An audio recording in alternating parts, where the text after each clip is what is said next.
We are now in Yunessun, a public bath and a hot spring bath. I'll tell you all the ins and outs now because it's a bit awkward to film here inside when people are walking around for their swimming. But there's a little bit of what I can film and then we'll catch up on the area where I can't film anymore. So for this whole onsen experience we paid 3,000 yen per person.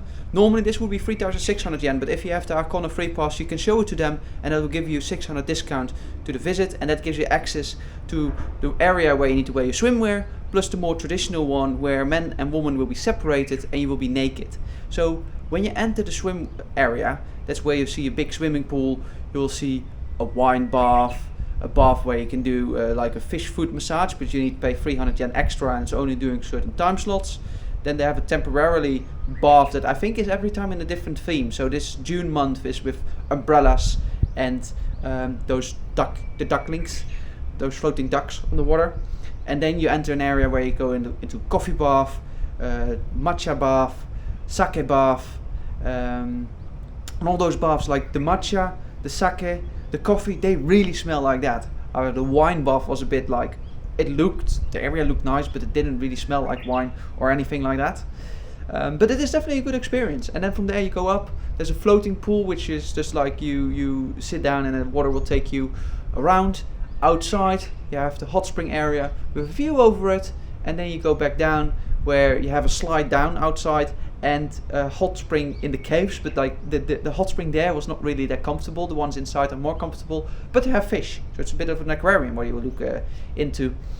And then there's the whirlpool as well, or like the bubble bath, the jacuzzi type thing with hot spring water.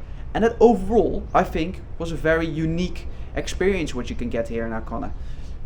However, the disappointment came more to the traditional onsen, the public bath, like the amount that we paid extra for that bit. Honestly, I don't really think it was worth it. It looks nice outside, like the garden, and there's several baths in between, but they all offer the same thing.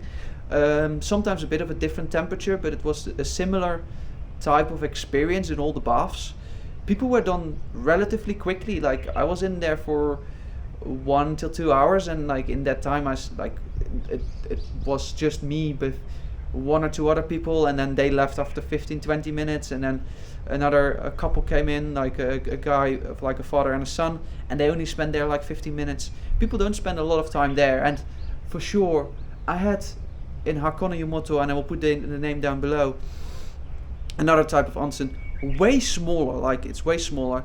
You pay without discount, if I remember correctly, 1,000 yen or 1,100 yen, has 4 baths, very cramped on each other, but they all offer a unique thing with like a laying bath with the bubbles, just more a relaxing onsen, an onsen with the waterfall bit, and then an indoor bit, which all offers a unique thing, very nice, relaxing bit, and this one was just all of the same.